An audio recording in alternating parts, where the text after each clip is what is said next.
The average adult changes careers 6 times in their life. 6 times they completely change careers. Now, some of those career changes are due to losing jobs or making major changes in their life with moving to a new place. But the majority of the career changes that adults make in their life are due to them losing a passion for the job they're in and never finding something that they enjoy doing and burning out in their job. And then they start on this path of going and trying to find something that they're actually passionate about.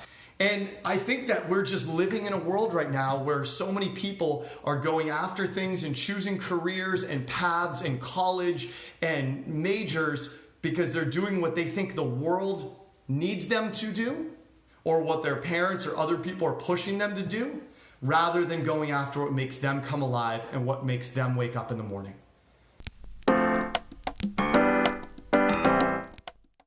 You lose your way when you lose your why. Investing in your passions. When you invest in your passions, they become your purpose. Your purpose is your why. And if you're living your life based on what other people are saying you should do and what other people are telling you you're good at, and the external pressures and expectations from around us, you're going to lose your way in life. We are our best version of ourselves when we are investing in the things that make us come alive, bring us joy, and light us up. And those are our passions. Follow them. They will lead to our purpose. I invested in my passion for trumpet. I'm not a professional trumpet player now, but that path led me to enjoy education through a long, twisty, windy road and doing what I love every day of my life. It feels great now too, and you get to college and you to have those majors and it doesn't go well.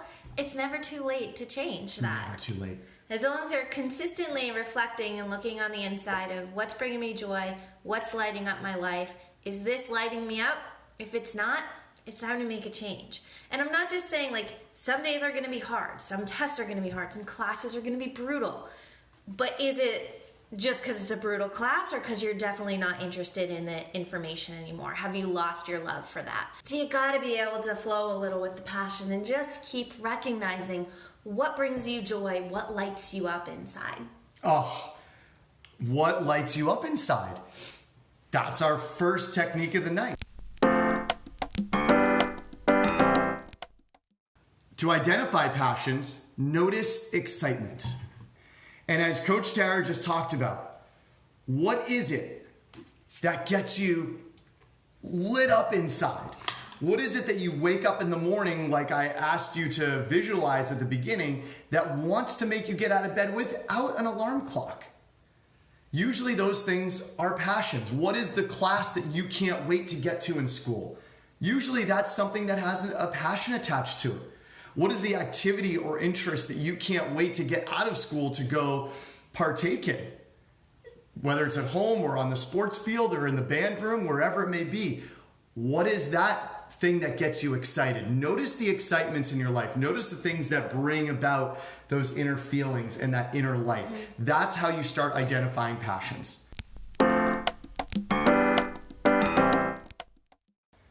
To develop your passions, take a class. Take a class. Try something that teaches you about the passion. And when we say a class, it doesn't have to be a formal class. We're in 2020. A class can be referred to as go binge a podcast on the subject you're passionate about. Go find a book to read in the library or an article or a blog online. If you get excited to read about something, you've identified a passion. And now you develop it by continuing to inform yourself and take a class on it. Or take a real class. There's tons of online classes now. You can take them as high schoolers, in college, even in adulthood. Take a simple 1-credit class and see where it gets you. But classes can take all forms. It's really code for just learning more about it. Yeah, and I think that's so important to invest time in learning about your passions, because like the example I just gave, I thought my passion was history, but my passion wasn't history. It was how amazing my teachers were. My passion was teaching, and now I model my teaching after them, even though I don't teach history. So I kind of misdiagnosed my passion there. So it's helpful to take a class and just invest a little bit of time into it to see really which path that passion's going to take for you. I love that. Trumpet was mine. I joined the marching band at UMass. I had a passion for trumpet. It needed an outlet. Taking a class, this so-called class, no matter what it is really your outlet to go nurture the passion and see where it takes you. It's time, once you're in that mode of you've identified a passion, you're developing it, you have to surround yourself with people that share that passion and look to be investing in it. Find your passion mentors. That's what Get Coffees means. And people that are passionate about something love to share that passion with others. The people you surround yourself with in life, you become the average of the 5 people you spend the most time with. So choose those people carefully and pick their brain and ask them about their passions.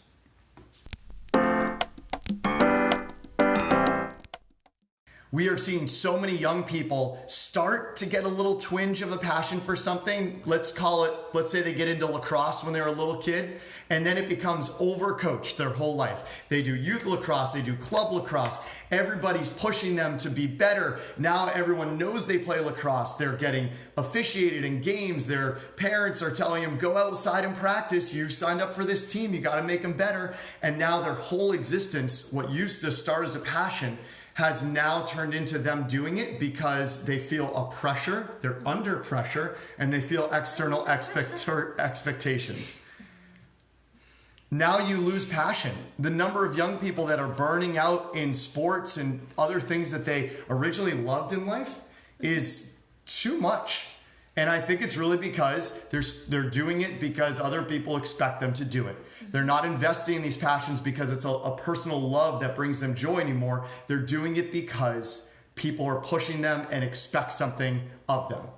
So we got to get alone time with our passion. If you really want to develop and nurture a passion, you got to be willing to do it on your own, set implementation intentions for every day of your life where you're just investing in that passion by yourself. If it's a sport, that means you're practicing by yourself without a reward at the end or someone telling you, good job, just because you love it. We have 2 lives, and the second begins when we realize we only have one. And I believe that the first life people usually try and live is the one that other people expect them to live. We follow what people think we should do. We feel external pressures to be something because someone else wants us to be it. And then once we wake up at some point in our lives to the fact that, man, I'm making my own choices. I want to find more joy. I want to invest in my passions. To me, that's the second life. So if you ever feel like your way is a little askew, just get back into a routine of investing in a passion, and not because someone else is doing it. If it's a sport, not because a coach is telling you. Do it in your backyard, just you and the ball, because you miss it, and see if you can reinvest in that.